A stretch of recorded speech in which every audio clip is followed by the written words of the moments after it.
Warning, this podcast has stories of real-life events and true crime that happens every day. These stories may contain adult language and graphic or disturbing details not suitable for everyone.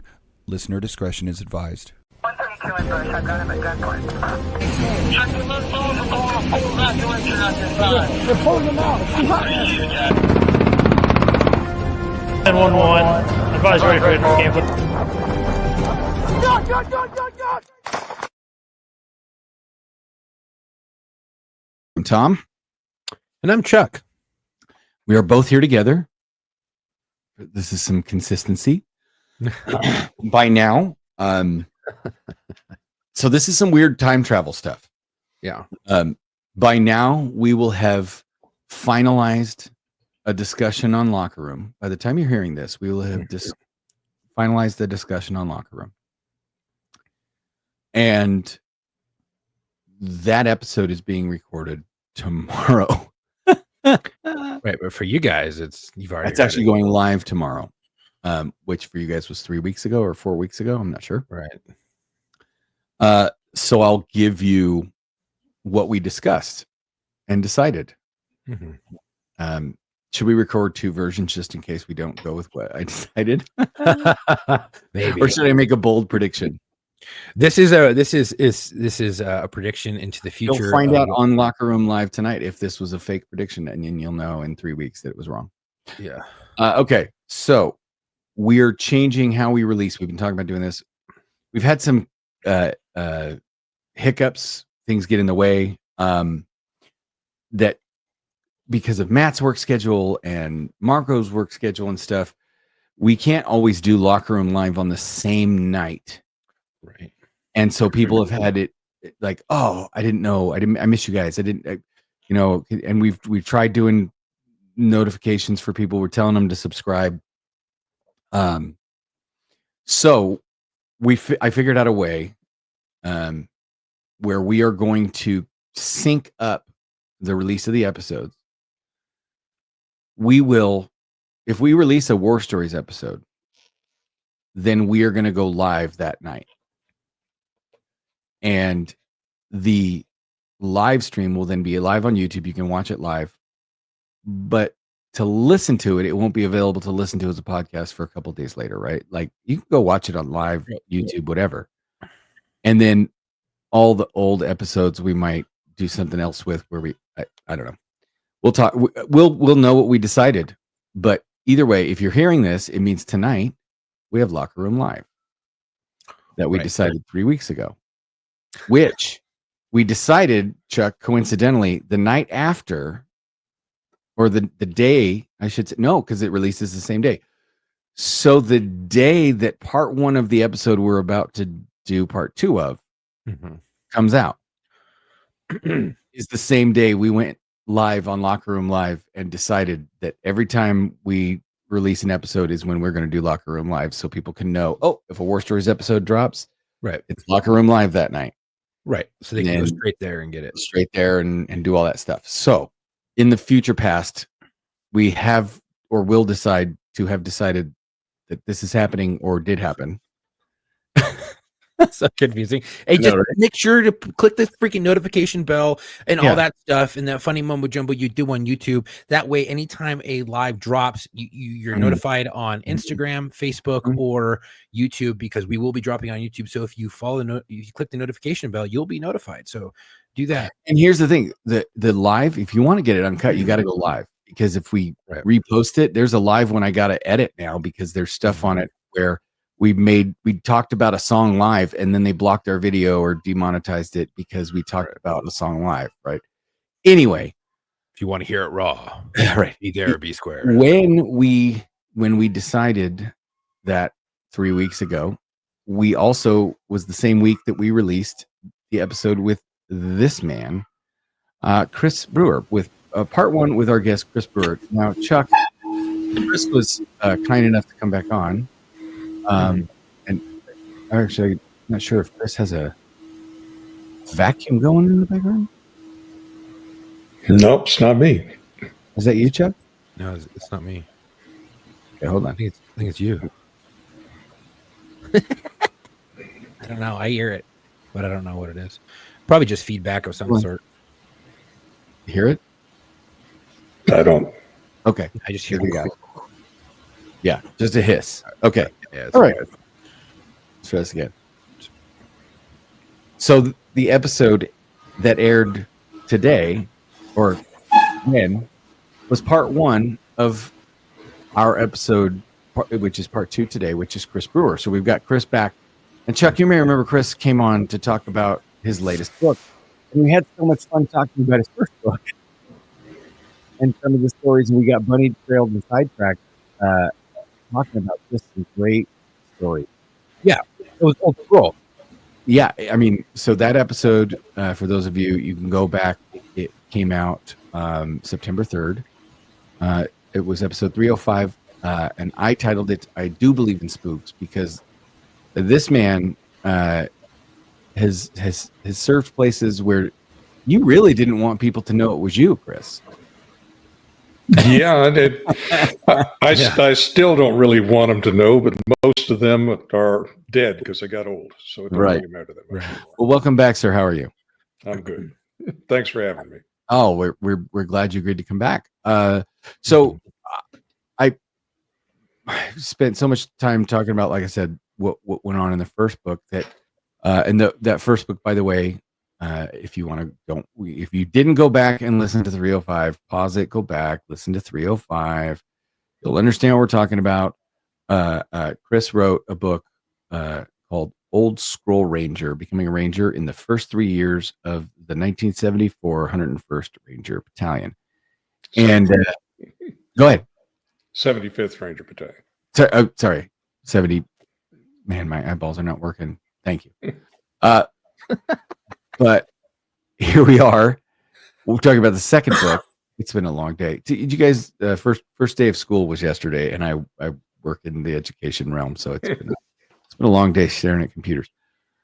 The next one, you can look here on the screen and read it for yourself, Chuck.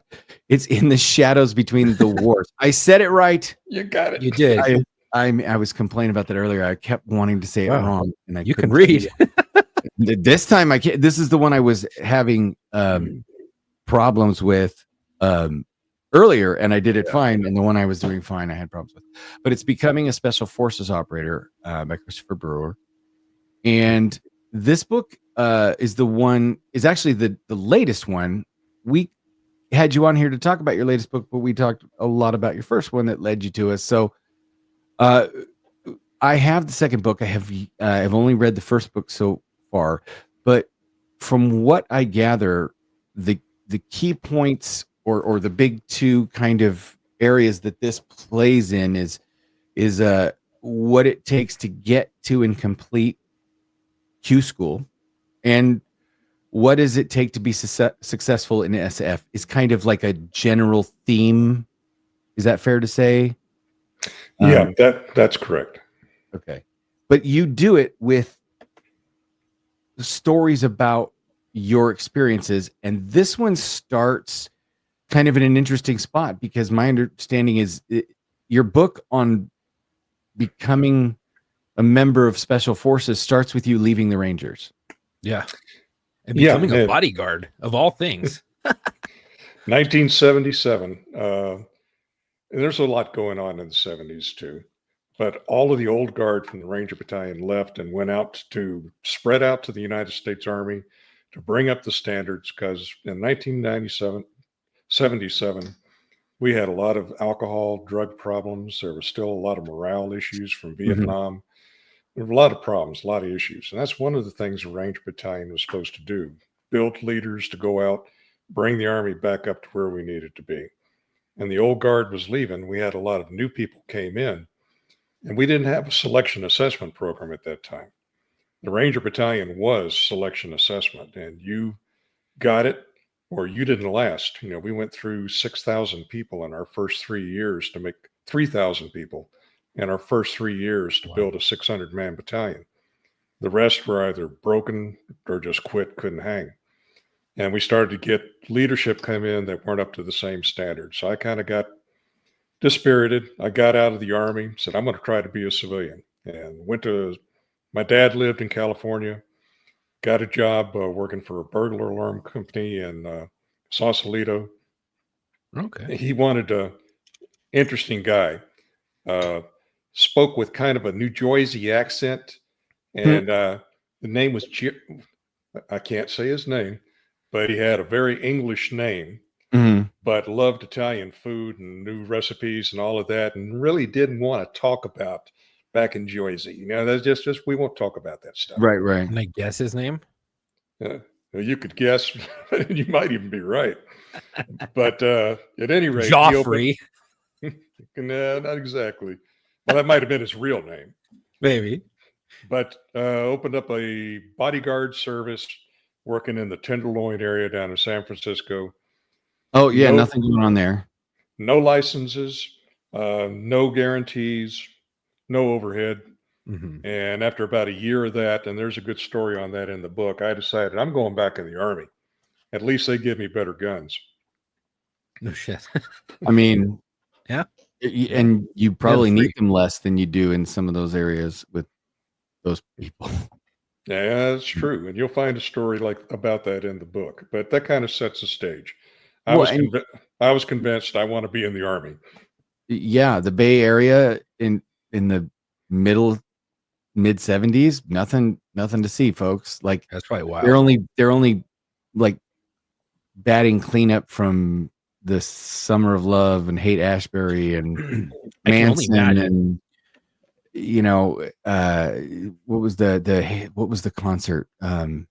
Woodstock? No, there was the Hells Angels were hired as security for the Rolling Stones. There was so many things. Wild. The Bay Area was the Zodiac Killer, like the Bay Area in the late 60s, early 70s, especially because correct me if I'm wrong, Chris, you're also talking about early days of Hells Angels after going having a small start in Oakland or San Francisco or whatever, and then now they've kind of started to grow and become this bigger organization. But in the 70s, man, they were still hardcore bikers running dope in the crankcase of their motorcycle. So there was a lot going on to be a bodyguard for in the Bay Area. Oh yeah, Oakland was banging, man, and I knew people in the Oakland chapter of the Angels too. So yeah. Oh wow, there was a lot going on. Yeah, it's only gotten worse, and I can only imagine what it was then back then to where it is now. I mean, Oakland is like the number one most dangerous city in I think the country, and I think it's still Chicago. No, I think they just redid it. I think it's really? I think it's Oakland. I think Oakland took the freaking trophy. Well, I might be wrong, but I heard it on the news. So KTLA 5. So you decide this is not. I'd rather actually go and fight, bad guys in a foreign country than deal with these idiots. And you go back into the Army. How does that look? What is that? How do you do that? What does that look like for you? Did you just make a phone call and put your, uniform back on? If you've been out for less than a year, and I was out 1 week less than 1 year, you go down to the recruiter. You show him your DD-214 that lists every place you were and everything you did and all your awards and schools. Show that to the recruiter. Recruiter's eyes got big, and he said, "Oh, we can get you back to the Ranger Battalion." I said, "No." I had a bunch of buddies went over to Italy, first to the 509th Airborne Battalion Combat Team, what's now the 173rd. And Italy sounded cool. Hadn't been to Italy. I wanted to try that out, so I re-enlisted for that. And I did the San Francisco thing when I was there. So they flew me to New Jersey. I got there in my bell bottoms with hair down to my shoulders, my Fu Manchu mustache. Went down to CIF, drew my uniforms, went back to the barracks, put on my old uniform that had all my stuff sewn on it, put on my rank. I was still a sergeant because I'd been out less than a year. Right. They didn't strip you. Yep. And they wouldn't let me back in the barracks after I got my hair cut and put my new uniform on. Said, "No, Sarge, you can't come in. This is for new guys that are reintegrating." I had to convince the guy that it was me. I showed him a picture of, "Look, dude, this is what it looked like an hour ago." That's hilarious. And off I went to the 1st to 509th. And remember now, this was still in the 70s. We had beer machines in the barracks. There was no urinalysis for drugs. Vietnam issues, discipline issues were still going on, racial tension, you name it, it was still all there. And this is what the Ranger Battalion was cranked up, and we were supposed to go out and help fix. So my first night, now they immediately put me on the CQ roster, charge of quarters. You're in the barracks overnight to keep order and discipline in the barracks till the next duty day. And I came in on the weekend, and there was a guy that was there before me that came out, had 2 black eyes. And he said, "Come on, man, get in the first sergeant's office." I said, what the hell? He said, "I came out to get a Coke about 1 o'clock in the morning, and the privates caught me. I thought I was going to die." So, oh, hell no. We ain't having this shit. Got a broken pool cue out of the day room, pulled the desk out by the front door, waited for the next shift to come in from the drinking down in the bars, and they got introduced to Sergeant Brewer. And there's a story about that in the book, but there was no more hiding in the first sergeant's office. And there were 9 or 10 of us from the BAT who were there, and we helped do things. That was when Aldo Moro got kidnapped by the Red Brigade. There was a lot going in Europe. Bader Meinhof was active up in Germany. Learned how to free fall there, and went to something called platoon confidence training in Bad Tölz, Germany, that was run by 1st to the 10th Special Forces Group. And basically that was the Special Forces was running a little 2-week school for conventional units to come down, get some training. They take them up in the mountains, take them out on patrols.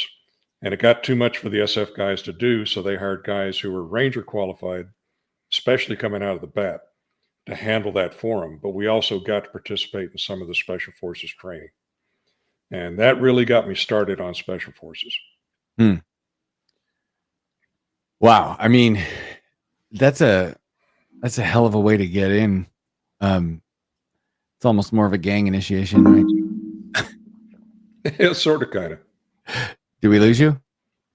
No, Chuck? I'm still here. No, Chuck. Can you hear me? Oh, I can see him. Yeah, no. So I texted you. My computer battery is having some issues. Oh. And it's plugged in. So I'm trying to figure out how I can stay on longer. Because it's gonna die and it's gonna boot me off, and it's plugged in, and I don't know why. We'll just keep going, and if Chuck disappears, we'll know he'll jump back in. So you go through, and you come back. It's now 1978. There's nothing going on in the world, right? Oh, no. It's not like there were a bunch of athletes killed at the Olympics a couple years earlier. It's not like the fall of Saigon was a couple years before that. It's not like what else? The Sudanese Liberation Army. Prime Minister of Italy kidnapped and murdered. Yes, right. So it's not exactly. Now you've got. This is right before the fall of Iran, right? This is just before the hostages, right? If I'm not mistaken. It was right around that time. Yeah. Okay. So you pick a really interesting time to rejoin, especially if you're thinking you want to go into special operations and special forces. So that's now your second time around, and that's how you decide special forces is for you. Yeah, and remember, this is after Vietnam, and this is before Grenada and the global war on terror. So there's nothing going on. There's no wars. There's no conflict anywhere in the world. Right. Army guys are just hanging out in the barracks. Aldo Moro getting kidnapped. General Dozier got kidnapped out of Vicenza during that time frame. Mm-hmm. And all the stuff up in Bad Tölz. So I wound up at Bad Tölz. I went up to be an instructor at PCT. And one of the things they used us for was long-range reconnaissance. It's one of the Special Forces mission, special reconnaissance. And they sent us to the German Ranger School. And for those who don't know anything about the German Ranger School, Einzelkampferschule, it's about a 4 to 5 week course, if I remember correctly. But they just put it to you for 5 weeks. It ends up with a 145 kilometer cross-country movement by foot, escape and evasion.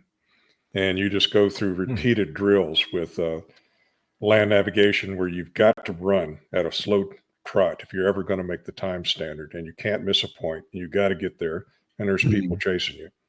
So that was a good setup for SF later on. So that helps you with the SF in doc and course and all that stuff? Yeah, one of the great killer of young adults in the Q course is something they call the STAR course. And it's a land nav course. That one is nowhere near what you go through in the Einzelkampfschule. But there's a time standard.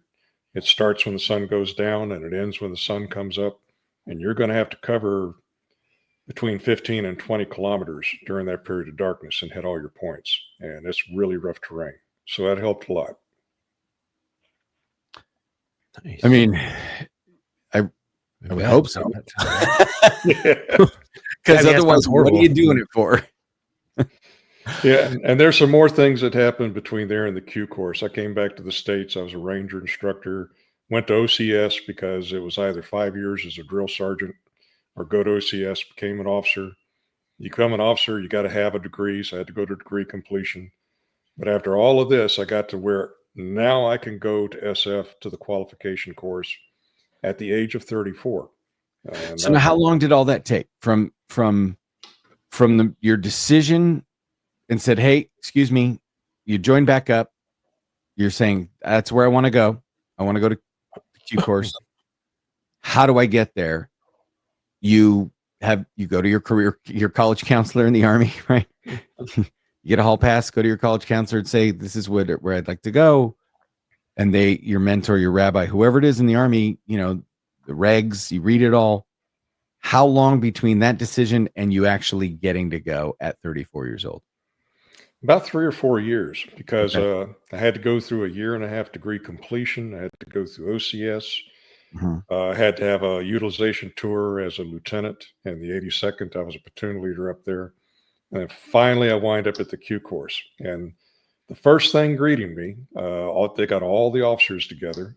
And the lieutenant colonel came in and he said, I just wanted to let you guys know that the course that you are going to go through is not the course that I went through and all officers went through before me. Yours is going to be harder, a lot harder. It's no longer a gentleman's course. We have something that we're going to start running now that's called selection and assessment. And we're going to experiment with things to see just how bad you want this and if you can hang. And if it's too hard, we may back off a little bit, but you really don't want to recycle, because if you do, you're going through selection assessment basically again before we'll let you start the course again. So up until that point, every other class had gone through what style of, what did they call it? It wasn't called selection assessment. It was just called phase 1, 2, and 3. Okay. And so you just washed out, or? Yeah, the phase 1 was a little tough. That's got the STAR course, the land navigation course we talked about. And there were some other things that they went through, but primarily the Special Forces course in those days was focused on teaching you what you needed to know. And the MOS phase, in particular for the officers, was a gentleman course. It was mainly classroom. There wasn't a lot of really physically intense things going on there. And phase 3 is you bring everybody together where you form up an A-team and you practice on an exercise they call Robin Sage, where if you had a bunch of guerrillas that you have organized behind enemy lines, you're going to train them, get them organized into military units, and you're going to lead them out on different types of missions, similar to what the SF did with the Montagnards in Vietnam and what they were supposed to be able to do in Poland, Czechoslovakia, Hungary against the Soviet Union, if that ever came to pass. So as opposed to you go through, it is now selection and assessment. Now, anybody who has been in any kind of a modern elite high test unit and has to go through I guess, the modern form of SF training, right? They understand, even if they don't know the name of it, what selection and assessment is, right? It is pretty much. It is this idea of you put everybody through hell and then see who's left, right? Oh, and then from there you start looking at like, okay, now what do we actually have to work with, right? That in a nutshell, yeah, there's a little more to it than that, because the task that you're given, one, it's going to test to see who's physically strong enough to make it through the course. But more than that, it's mentally tough. They'll do things like they'll take you out on a road and they'll tell you, start walking in that direction and keep walking until we tell you to stop. There is a time standard. If you don't make the time standard, you fail. There is a distance that you're going to go, but you don't know the time standard and you don't know the distance. You just walk as hard as you can till they tell you to stop. Mm. And they'll keep track and they'll be able to gauge from there. The weak will fall back, cut that off, get rid of them. And then there's the ones who are physically strong, but I'm tired of this. What the heck? They'll stop and take a break, cut that off. The ones who keep charging on, don't give up, keep pushing themselves. Because you'll find out in all of these courses that none of us grow up, unless you're in a really crazy childhood, realizing what your full potential is. They're going to show you what your full potential is. They're going to push you until you drop, and you got to go till you drop. Well, and the second part is, how are you going to work with other people when you're stressed out like this? Can you function as a team, or do you bail on your buddies? Yeah. Are you an individual? That was one of the worst things in the world to be called in our academy class. And I think many people who have been in various forms of military and police training know that. I think it's a shared value or ethic amongst the both professions. But the idea is, oh, you're an individual. You're here for yourself. Gotcha. Right. And then it's going to be, nobody wants to be an individual. They want to be part of the team. That's the esprit de corps. And I don't know. Chuck is back. Hello. Welcome back, sir. It's so bad. It sounds terrible, but we will keep on keeping on, I guess. It is what it is. I don't know what's up with my laptop. Are you wearing your earbuds? I am, yeah. And that's the microphone on your earbuds? Yeah, it's crap. It's a producer headphone, so you have more drivers in it for music, but not for audio. Yeah, no, this is terrible. waiting for my laptop to charge a little bit more. All right. Well, I don't know what happened. We will press on. We're talking about now. You get to Q school, right? And this, Chuck, he was part of the first Q school where they just decided to implement the latest and greatest selection and assessment, and how lots of cops and veterans are familiar with just run them till they drop, run them till people quit, see how they handle stress. They'll weed themselves out, and then we'll see what we really have, and we'll start actually training them. And so you, as you're leading up to that, I wanted to ask you this before we got too far away from it. I was kind of joking about college counselor, but as you're talking about, checking off this, thing, you got to do as a lieutenant, you got to do this, you got to go to OCS. Is this a thing where you just look at the requirements that when it says, here is what is required to go, and now it is incumbent upon you to look at all the stuff you're missing and figure out how to get it? Or do you actually have somebody that you could go to, whether it's a friend or a mentor or a commanding officer, and you could say, hey, this is what I want to do with my career. How do I do it? Right. Did anybody know that you were trying to do all this stuff? Was it something you kept close to the vest? Yeah, people did know. Remember, this was a very different time. These days, yeah, there are organizations set up throughout the system that'll tell you what you need to train on, what you need to focus on, what you need to do, get ready, because we want guys that are ready that come into the pipeline. So we're not wasting a lot of time. But in those days, Special Forces was becoming a branch. They were making plans to make it a separate branch. Big Army hated the idea. So me and 4 of my buddies who'd also been in the Ranger Battalion, who also went to OCS, while we were at the Infantry Officer School, Infantry Officer Advanced course, getting ready for SF, announced that, hey, this is what we want to do. And the head of the branch, who just happened to be General Lure, who had been the 1st Ranger Battalion commander when we were there, he gathered us all in to shake hands, congratulate us, and you to come talk to me about your future career. We'll get things lined up for you. You're going to go to Europe, get a mechanized infantry command. We'll get you back in the Ranger Battalion. Things laid out. We were his boys. And we told him, well, sir, we've all volunteered for Special Forces. He was shaking my hand at the time. And when I said that, he let go like he'd been scalded. He looked at me and said, that's too bad, and walked off. And his chief of staff came up and said, laughing, he said, look, you guys just got to understand, Special Forces, silly forces is going away. We're getting rid of it. We're just going to kill the whole thing. And you guys are traitors. You know, you've turned against us. You're leaving. We're not going to take you back. So basically your career is over. I'm really sorry. And walked away. Whoa. Then we showed up at the Q course and they told us about, we're experimenting with something new called selection assessment because we're coming a branch. We're going to make it a lot harder. And I hope you guys get through. Good luck. So we did not exactly set ourselves up for success going into this.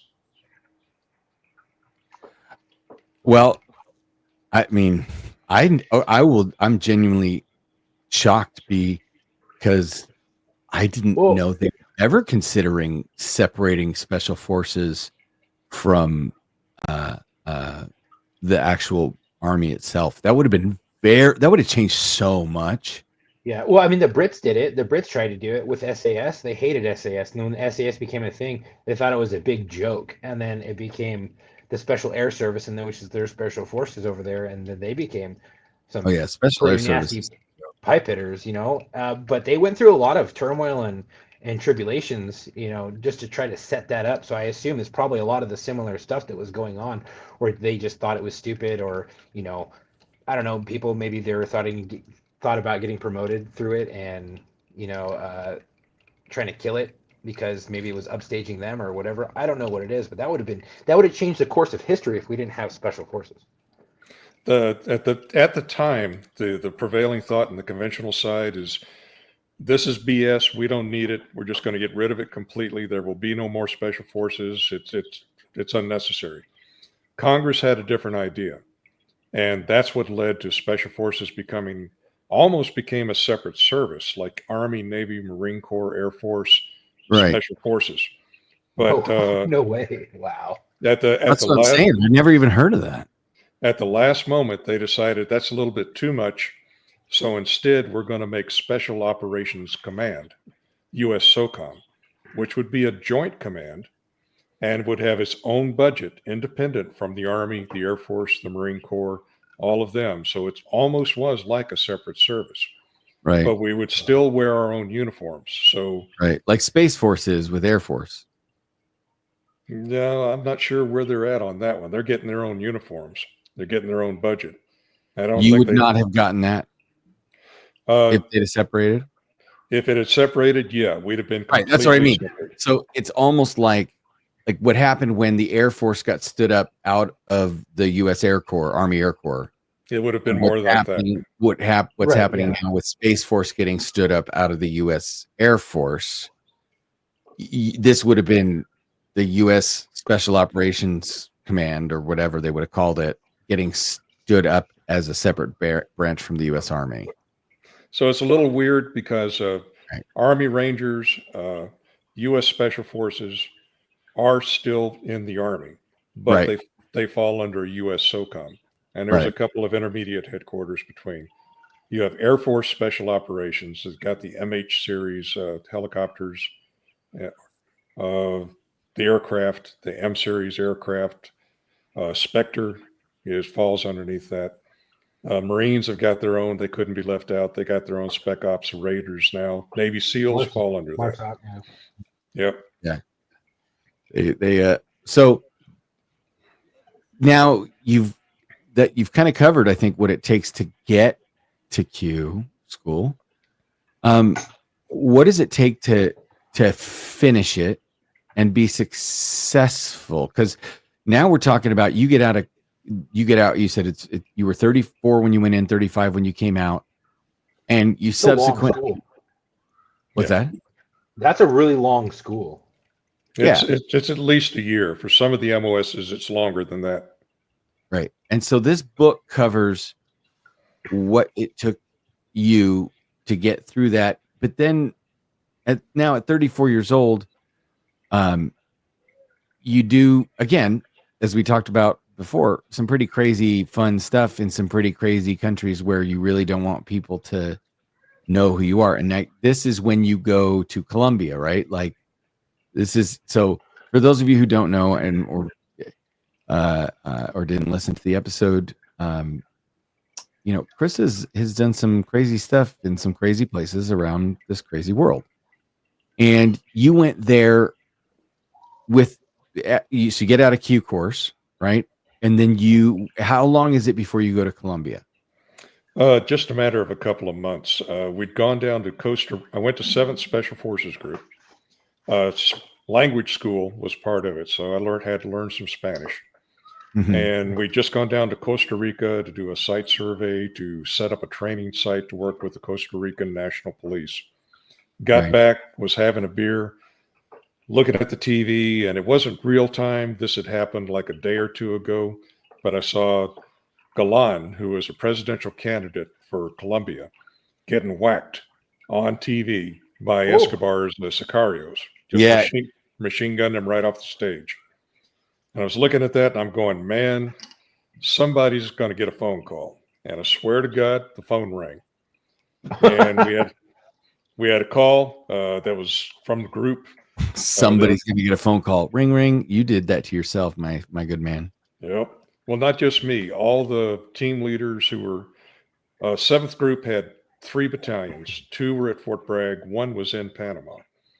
And Panama had received a mission. They looked at it and said, no, we ain't doing that. So it came up to Fort Bragg.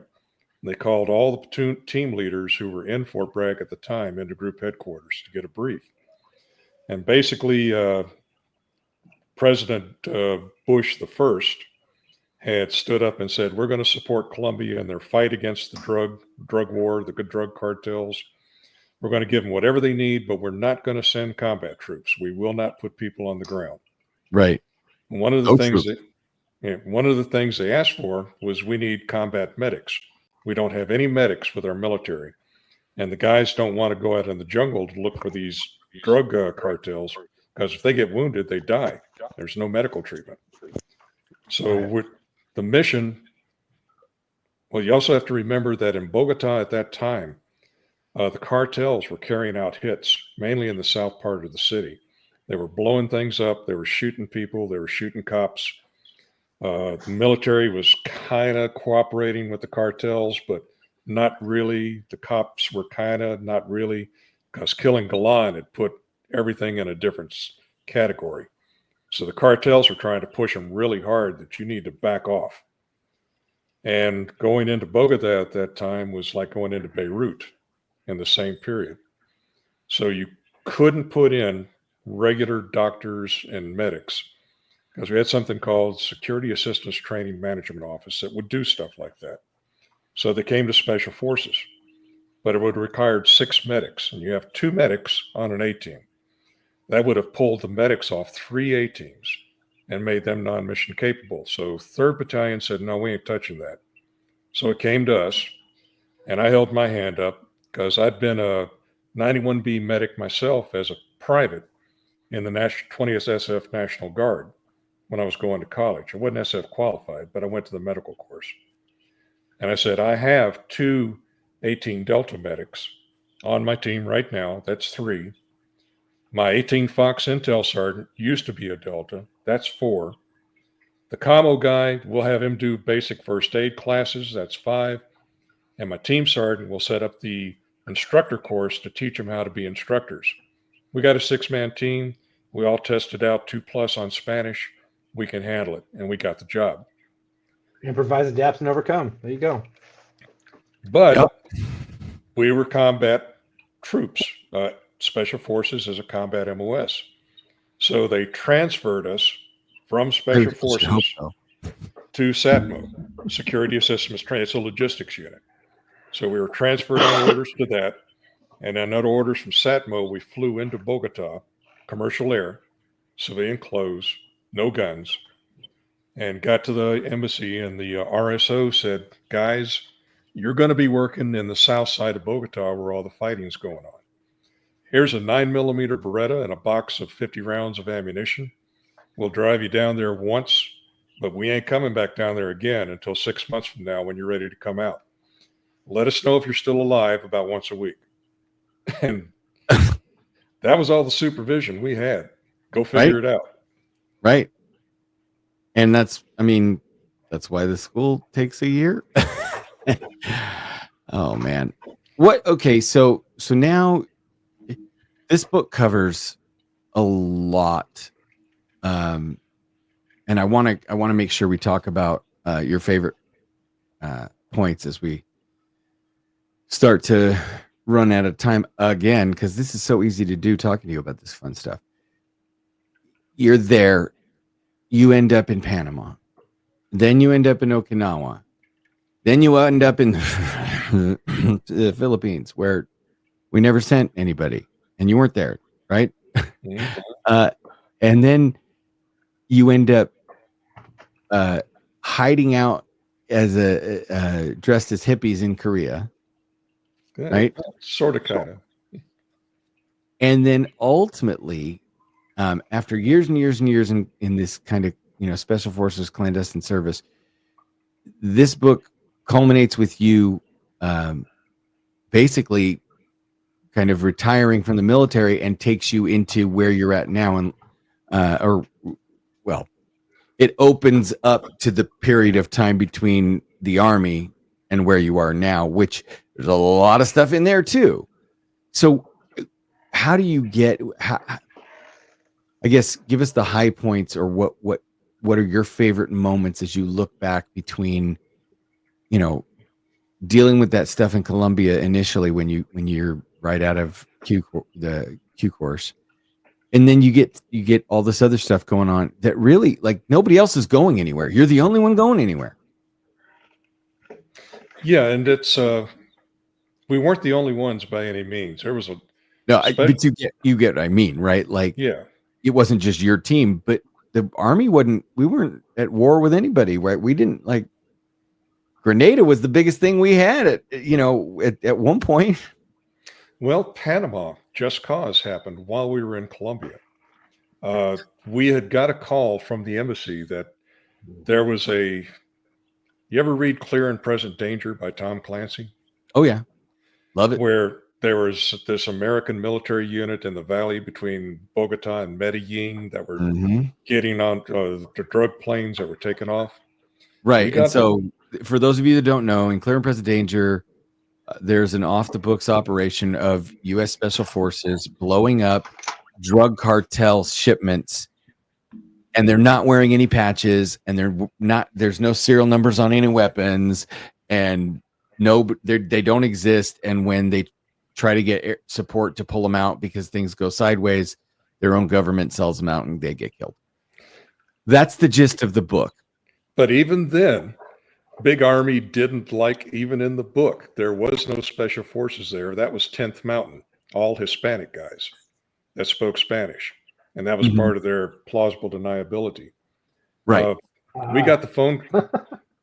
There was a United States Air Force unit that had a radar unit in that valley. This is real life. And they were picking up those drug planes that were coming off those strips, and they were handing them off to. It was a top secret radar unit.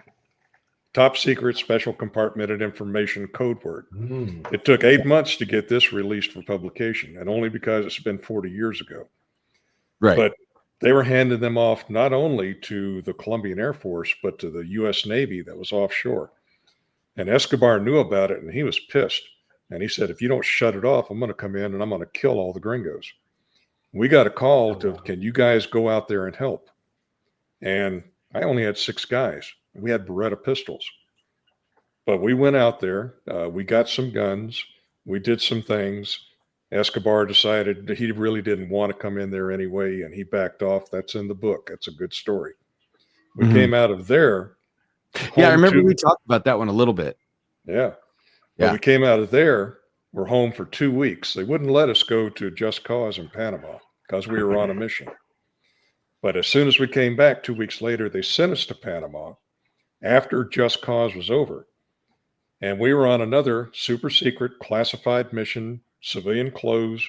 Here's a Beretta pistol, carry it concealed underneath, and put us out in 2s and 4s across the whole country with the Panamanian National Guard that we'd been shooting and killing 2 weeks before that. And said, okay, the war's over, give them their guns back, and they're cops now, so they're going to be a national police, but you stay here. If they try to revolt and take over the country again, try to let us know before they kill you. You're tripwires. And we had 6 months of that. Wow. And they did, and there was a coup attempt. A lot of people don't know there was a coup attempt in Panama City. That's in the book.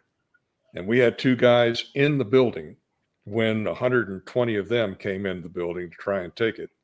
That's in the book. Holy crap. And then I went to SF Command for a while, staff, which there's not much to tell there. From there, I went to first in Okinawa. What? I mean, go ahead. Go ahead. Oh, no. I just want to hear. Yeah. First in Okinawa, all the forward deployed battalions in those days had a mission where the normal A team that goes out and does A team stuff, but there's one company that you set up for hostage rescue. The theory being we have national assets that we are not allowed to name. They're out there. We don't talk about that, but they're in one place and it takes them a long time to get anywhere. So you got special forces that are forward deployed all over the place. So especially in Okinawa, we've got one company that we trained up for hostage rescue just so we had somebody to get there before the big guys could show up. And I was in that company. Now, that company had what we called a long hair team. And those are guys, you grow your hair long, you wear civilian clothes, and you go out as DOD personnel. You don't say you're civilians, but you don't say you're in the military. The idea being we're going to go to all the embassies and we're going to take a look at things. And if we ever have to come in there, how are we going to get in? How are we going to get back out? And just get the lay of the land kind of deal. So long hair team, one of the things we got asked to do was to go to the Republic of Korea when we thought Korea was going to invade. It looked like it was going to happen. This was during the Clinton administration. Okay. We didn't want to go because we're a secret unit. And there's people, there's a lot of American soldiers in Korea who know us. So it's going to be real hard to pretend like we're not military among all of these guys. But they said, do it. Go look at their NEO plan. Long story short, we took a look at it. State Department had volunteered to take out all the other embassies, people and their extended families. About 15,000 people hadn't told the military and didn't want to tell the military. So they wanted us to go see what the military's plan was, compare it to their plan, and then bridge the gap. And we did that. Wrote a report. They had to change the whole NEO plan. We weren't there, but State Department, along with the military, came up with this brilliant plan, and we went back where we were. And then that gets down to the last chapter in the book called Klingons.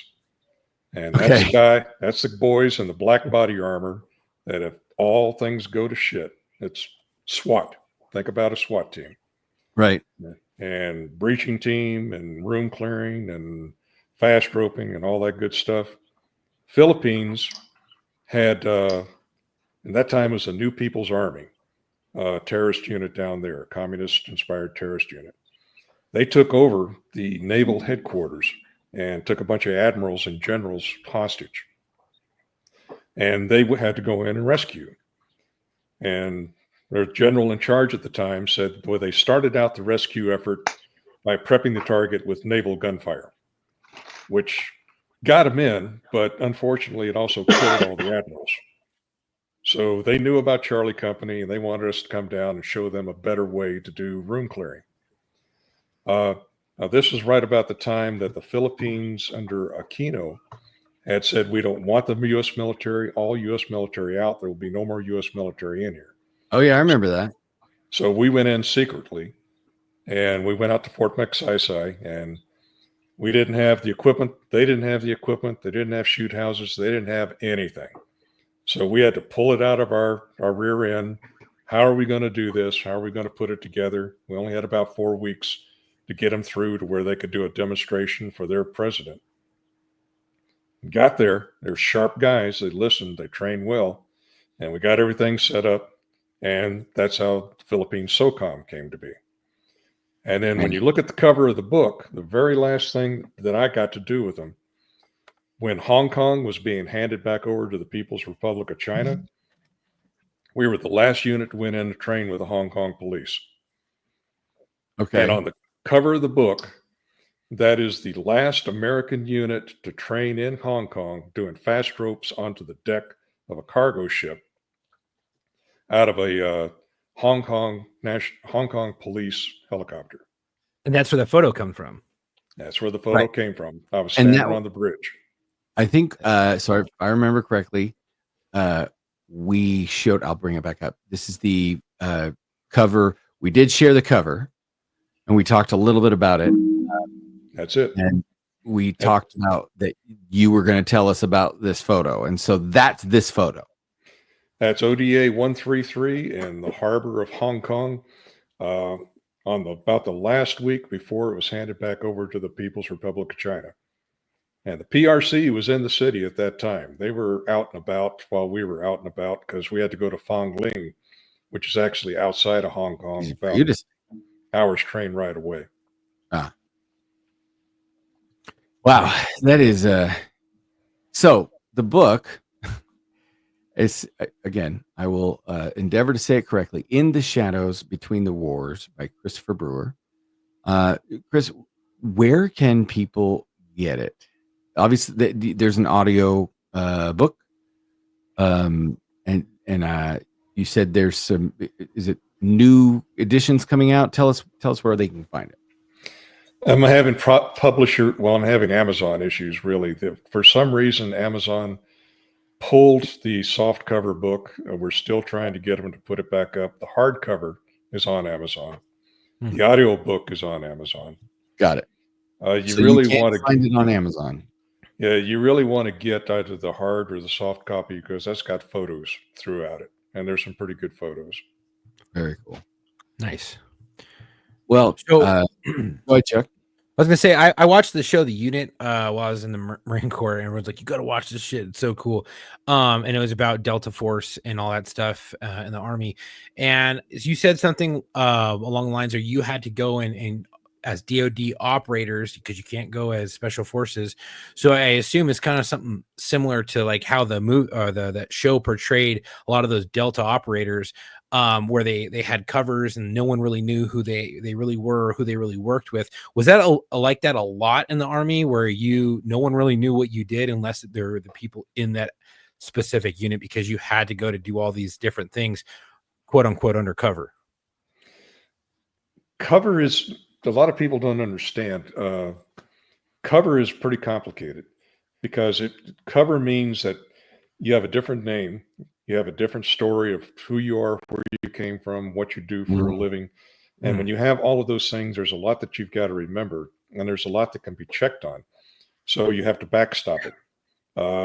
I've worked for Lockheed Martin in this particular place. There has to be someone sitting at a telephone in Lockheed Martin that when someone calls, did this guy work for you, that will know to say, oh, yes, he was here from this time to this time.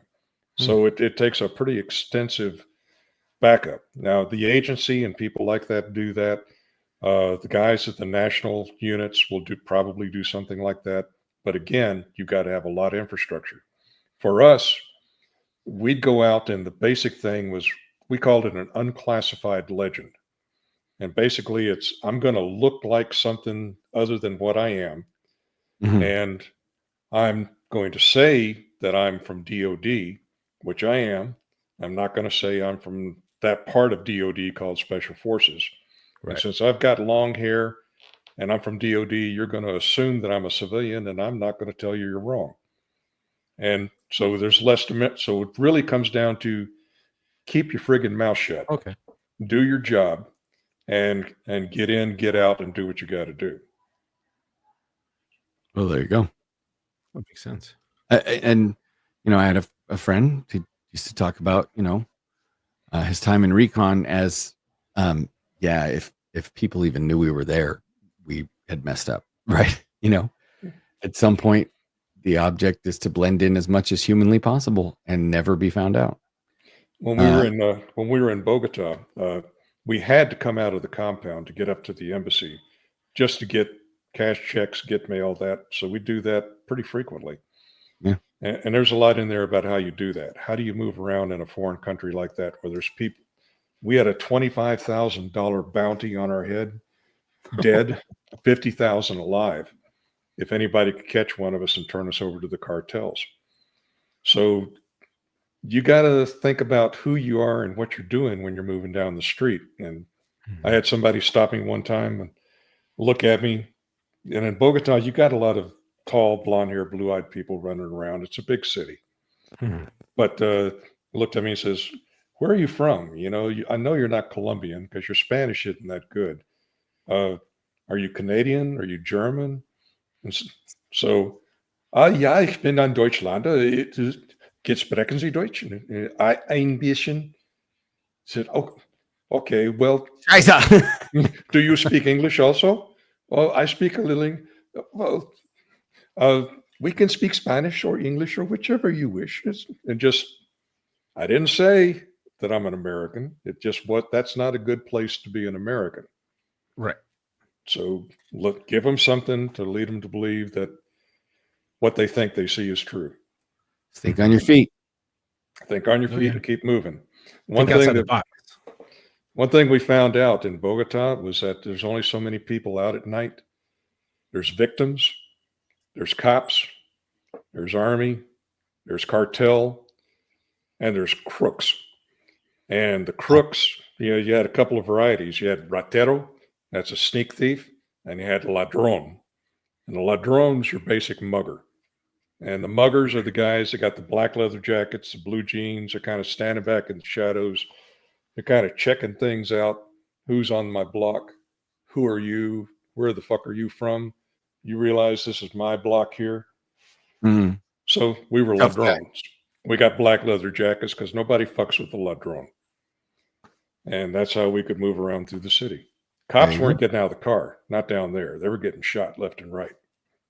See, Chuck, this makes so much more sense to me. So, and I know we're closing out. I just want to tell you this as we lead into the booking. I remember going to terrorism liaison officer training and meeting one of the instructors and having lunch with him one time, and he was a novelist who also previously, quote unquote, worked for the agency. And I was just picking his brain about it because I'd always, been fascinated by it. And he asked me what my assignment was, and I talked to him and I said, undercover narcotics. And he had asked me if I ever thought about working for the agency. And I said, "Oh, maybe in my younger years." Why? And he goes, "Because we love narcotics cops." I said, "What do you mean?" He goes, "Number one, you guys know how to do an org chart. You know how to investigate an organizational chart. You know how to follow people around, make connections, know who's reporting to who's in charge. You know how to make an org chart." Mm-hmm. He goes, "Number two, you think on your feet, right? Like nobody can know your cops no matter where you go, what you do. But you can't always have a cover story. You have to just be able to improvise and And then he says, number 3, you work with informants. That's the same as developing assets. Like he's like, we love dope cops. They know exactly. And it's just funny that you say that, Chris, because a lot of what you're talking about are some of the principles of, in the narcotics operations with, maybe you don't have a big backstory. Maybe you just maybe you don't have a fake name. Just go with your own name, right? Like, there's lots of different ways, and I find that fascinating. So, yeah, keep it simple, stupid. Read the chapters on Panama, because you'll really relate to that, because we're a tripwire. And on top of that, by law, we were not allowed to run intelligence operations. We couldn't pay informants. We couldn't do any of that. Right. So we'd go out in civilian clothes and we'd walk the streets. And number one, they're not going to hit you in the cartel or the quartel, the compound, because then they'll be accountable for that. They're going to hit you when you're on the street. So you never tell anybody when you're going out. You always take a different route. You keep moving. You stay in well-populated areas with lots of witnesses. So they're not going to be able to take a shot at you. And you see who comes up to you to talk to you, because the people are worried about the Norigistas coming back, and they'll come up and they'll drop dirt, everything they got. And I'm not collecting intel. I'm just walking through the community. People are talking to me, and then this is what I've got, and I report it back to the rear. And we did the same thing. We built up the network over time. I was walking late at night one time, and I came by this house that had 6 expensive cars lined up and had an iron fence all the way around it. And there's this big gnarly looking dude standing inside, long hair, beard, camouflage jacket, cut off sleeves. And he's standing inside there next to those cars, and he's grinning and looking at me. I said, okay, well, I got to see what the fuck this is. So I walked up to it, and I'm standing on the other side of the iron fence, and I'm talking to him and saying, how you doing? And I stuck my hand out to shake hands. Made sure he put his hand through the fence, grabbed his right hand, and I've got my pistol on my right, but I got my Tonto in a sheath on my left. Got a good gorilla grip, and I said, okay, tell me, what are you doing here? Oh, I'm just guarding the cars. Okay. And where are you from? Oh, I'm from Panama City. Yeah, okay. And all the license plates are Panama City license plates. So I say, well, okay, and I let go of his hand. What you got in your other hand behind your back? And he pulls that hand out, and he puts down this machete that had been sharpened on both sides, throws it on the hood of the car, and he's still grinning. I said, okay, I'm just going to write these tag numbers down, and we'll find out who they are. Since you don't know them, no, you rode 4 hours from Panama City and you don't know them. Well, I'm bad with names. It's cool. Wrote the tag numbers. We call that back into the rear. Stuff. Yeah. And all of our guys are doing this, just little tidbits of information. Then we started to build it up. And at those times, there were no cell phones, or very few cell phones. So you had landline telephones, and radios weren't that good. They were big, heavy things. But we had this little box that you could type into. It had a keyboard on it. And if you put some mouse skin around the speaker on one side, you could hold it up to a payphone, press a button, and it would send burst transmission through that payphone. And they could receive it at the other end, and they could decrypt it. So we were taking these little things and sending data back to the canal zone. We had a guy with a state-of-the-art Apple computer, had a 500 meg hard drive, and he was building the org charts. These 6 guys were here at this address on this date. Well, they were over here at this date. They are here at this date. Yep. And now you're starting to fill in names. Yep. And that's how we ultimately brought down that particular organization. I could tell you it's something very similar, short, sweet. I talked to the dope dealer on the phone. The surveillance team watched the dope dealer walk out of his apartment, walk downstairs to the apartment below him. My phone rang. I talked to the dope dealer again. Now he was able to give me pricing and quantity. Yeah, there you go. It's not rocket surgery. It's police work. Right. Connect the dots. Yep. Yeah. So it was just interesting. So anyway, Chris, thank you for coming on. We really appreciate it. The book, you want to tell again, Amazon.com. and well, both books are available, right? Is that Well, there's Old School Rangers?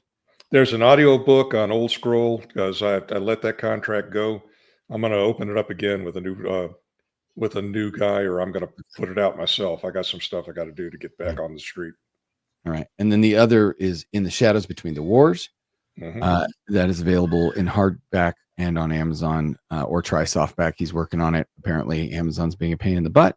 But that's Chris Brewer, and these have been 2 fun episodes, Chuck. I'm glad we had this going. And if you've got stories that you think are even as close to being as cool as some of this stuff, we want to hear from you. We want to talk to you. Yeah. Oh, I thought you were going to do your thing. Oh yeah, thank you all today for tuning in. But actually, before we do that, we always do a dedication at the end of every episode. Today, Chris advised us that there's just a lot to dedicate to, so he doesn't want to single anyone out. So I've got the dedication today. Today goes out to Officer Eric Estrada. Police Officer Eric Estrada and Sergeant Lee Sorensen were shot and killed while responding to multiple 911 hang-up calls at a residence near 700 North and 200 East in Trenton after 9 p.m. That's in Utah.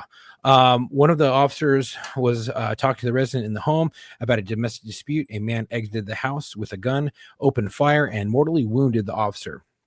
Another officer arrived as backup and was also shot and killed. A deputy and a canine from the Box Elder Community Sheriff's Offices were hospitalized with non-life-threatening injuries and after being shot while in their patrol vehicle. As additional officers arrived, bystanders convinced the man to surrender. Wow. He was arrested and charged with aggravated murder. Officer Eric Estrada had served with the Tremonton Garland Police Department for less than a year and previously served with the North Park Police Department, Box Elder County Sheriff's Office, and Logan City Police Department. He is survived by his wife and 2 children. Wow, that's rough. His age was 31. He has a tour of total of 8 years. His badge number is not available, but damn, that's rough. Yeah. Well, rest easy, brother. We've got it from here. And for those of you who do want to come on the show, reach out to us at booking.warstories@gmail.com or reach out to Dylan, our producer, through LinkedIn. If you want to just email us a question, mailbag.warstories@gmail.com. If you're hearing this, tune in for Locker Room Live tonight. And because we discussed that a while back. And we'll, till then, come home with your shield or on it.